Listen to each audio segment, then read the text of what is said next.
करके हमको विजय प्राप्त करना है, पर वो विजय प्राप्त एक समाज पे नहीं होता है।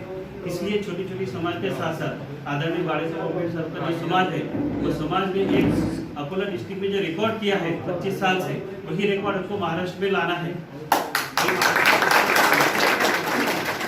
लेकिन क्या है, 70 सालों से हम लोग जिनकी गुलामी करते हैं, उन्होंने कभी ये सोचा नहीं कि हमारे जैसे समाज के लोग ऊपर आए, उभर के नेता आए और इनको ऊपर सत्ता में लाके इनको ये नहीं करे। सिर्फ ये लोग हमारा इस्तेमाल करते हैं कि थोड़े पद देकर, थोड़े समाज में पद देके इनको अपने को लुभा कर अपने से काम करवाते हैं। लेकिन बाला साहब अम्बेडकर साहब का वैसा नहीं है, डायरेक्ट सत्ता में बिठा के अपनों को ये ऊपर लाते हैं। इसका छोटा सा उदाहरण अकोला डिस्ट्रिक्ट में, जहाँ से मेरी मिसेज चुनकर आई है, एक गाँव में मुस्लिम समाज है, बाकी दूसरे गांव में कोई मुस्लिम समाज नहीं, वहाँ पर भी 50% से ज़्यादा तादाद में मुस्लिम समाज को प्रवेश करने की कोशिश करें। हम आपके साथ रात दिन काम करने के लिए तैयार है। आने वाले महानगर पालिका के इलेक्शन में ज़्यादा से ज़्यादा वंचित बहुजन आघाड़ी के उम्मीदवार आना चाहिए। इसलिए हम बोलते हुए एक और शेर बोलता हूँ। पिछले टाइम शायद नारेगांव में भी एक कहा था मैंने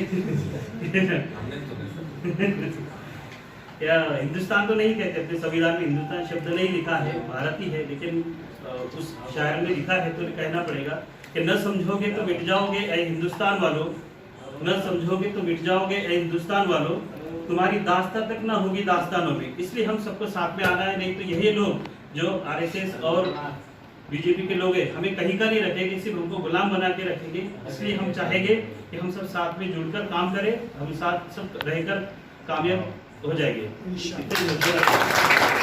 जो शहर के सदर हैं और मौजूद हमारे समद भाई है, हमारी महिला आघाड़ी की वंदना नरोड़े ताई हैं, और जो लोग आज अपने सब साथियों के साथ में प्रवेश कर रहे हैं, चलो हमारे आसिफ भाई हैं, आरिफ अफसर भाई हैं, अनीस भाई हैं, ये लोग अपनी पूरी ताकत और अपने पूरे टीम के साथ आज वंचित बहुजन आघाड़ी में शमूलियत कर रहे हैं। अफसर भाई कांटेक्ट में हैं लॉकडाउन के पहले से, लेकिन ऐसा फॉर्मल तरीके से उनका एंट्री रह गए वाला था, तो आज वो भी इस बहाने से हो रहा है। और एक नई उम्मीद की किरण आज आप तमाम लोगों के कदमों से वंचित बहुजन आघाड़ी में ही नहीं तो शहर औरंगाबाद में दाखिल हो रही है। मैं आप तमाम लोगों का तहे दिल से इस्तकबाल करता हूँ। शहीद भगत सिंह के तहरीक के ऊपर दुष्यंत कुमार नाम के एक शायर ने 4 लाइनें लिखी थी। उन्होंने लिखा था कि हो गई है पीर पर्वत भी पिघलनी चाहिए, इस हिमालय से कोई गंगा निकलनी चाहिए, तेरे सीने में नहीं मेरे सीने में सही हो कहीं भी मगर आग जलनी चाहिए, सिर्फ हंगामा खड़ा करना मेरा मकसद नहीं, सिर्फ हंगामा खड़ा करना मेरा मकसद नहीं, मेरी कोशिश है ये सूरत बदलनी चाहिए और हमारी कोशिश है कि ये व्यवस्था बदलनी चाहिए, ये सिस्टम बदलना चाहिए, ये हालात बदलने चाहिए। और बदलाव अगर आप चाहते हैं तो तब्दीली के बिना नहीं आते, नए तजुर्बों के बिना नहीं आते। आज एक छोटी सी बात हमको गौर करने की जैसी है।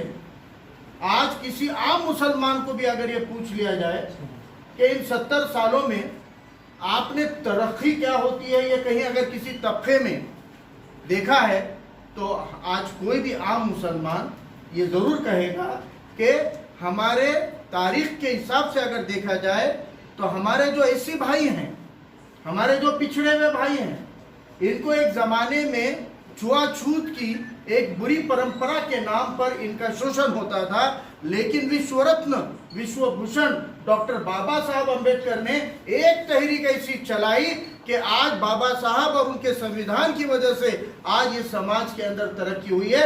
ये समाजी छुआछूत, अगर ये संविधान नहीं होता तो आज आप और मैं भी हमारे तमाम पिछड़े भाइयों के जैसे अछूत करार दे दिए जाते समाजी तौर पे।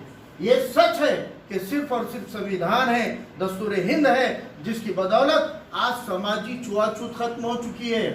लेकिन एक नई छुआछूत, एक नई अछूत जमात इन 70 सालों में बनाई गई है। कौन सी अछूत जमात है? लगभग 70 सालों से औरंगाबाद में बल्दिया है, कॉरपोरेशन है, नगर पालिका, महानगर पालिका है। इन 70 सालों के अंदर 5 साल में एक बार भी अगर मान लिया जाए तो 14 मर्तबा महानगर पालिका के चुनाव हुए और 14 मर्तबा पहले नगर अध्यक्ष बना होगा, फिर महापौर बना होगा, बराबर है ना। लेकिन अभी अभी मैं अमित भाऊ से बात कर रहा था तो मुझे पता चला तारीख में आज तक एक भी मेरे बौद्ध भाई को यहाँ पे महापौर नहीं बनने दिया गया।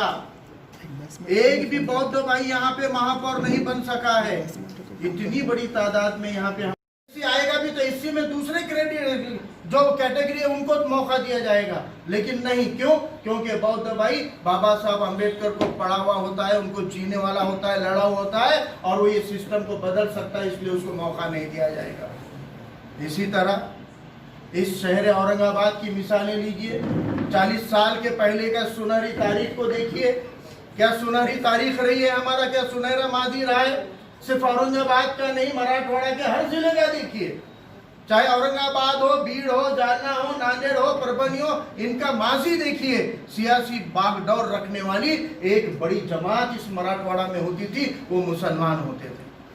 इब्तिदाई के अंदर तमाम इलेक्शन को जीतने की कुव्वत मुसलमानों के अंदर हुआ करती थी। विधानसभा, लोकसभा आम बात थी। मराठवाड़ा ने कई दर्जनों एमएलए दिए 40 साल पहले तक। लेकिन क्या हो गया इन 40 सालों के अंदर? इन 40 सालों के अंदर मुसलमान का आमदार खासदार बनना ये नामुमकिन सा लगने लगा। ठीक है, औरंगाबाद के अंदर एक इतिहाद के तहत कुछ हुआ है, लेकिन ये पूरे मराठवाड़ा में नहीं हो रहा है। क्यों नहीं हो रहा है? क्योंकि मुसलमानों को सियासी अछूत बनाया गया है। ये बोल दिया गया है कि मुसलमानों तुम्हारी लिमिट तय कर दी हमने, अगर तुम मुसलमान हो तो तुम सिर्फ बल्दिया के कॉरपोरेटर बनो। अगर तुम्हारे मोहल्लों में मुसलमानों की आबादी है वो भी हम तोड़ेंगे। हम आबादी को 3 वार्डों में तकसीम कर देंगे, बांट देंगे, ताकि तुम अपने बलबूते पे चुन के ही ना आओ। फिर भी गलती से वार्ड बड़ा है, तकसीम नहीं हो रहा, तो फिर गलती से आ जाओ। आपके